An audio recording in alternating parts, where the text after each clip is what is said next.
Nagaa isin gaafadha. Kuni nagaa qabu baay'een isaa jira. Gooftaa galatu. Nagaa immoo kan namaaf kennu biyya lafaa miti. Waaqayyoodha. Obboleessa koo yaa obboleettii koo. Baroonni nu keessa jirru kun bara baay'ee ulfaatudha. Namni hundumtuu anatu beekaadha. Anatu dhugaadha. Anatu karaa sirrii irra jira ofiin jedhee yeroo ofitti amanee sammuu ofii amansiisee hammeenya simatee hamaa waliin jiraatudha.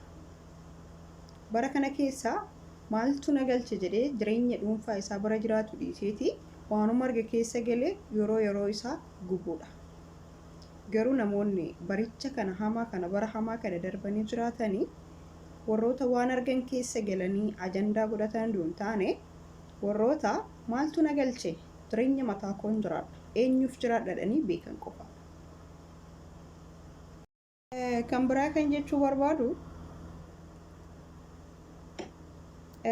biyya keenyatti namni tokko yeroo foon qalu jechuudha yeroo warii qalu allaattiin jechuudha risaan yookiin cungurullee jedhu biyya keenyatti beekadhu iddoo garagaraatti maqaa garagaraa qabaachuu danda'a.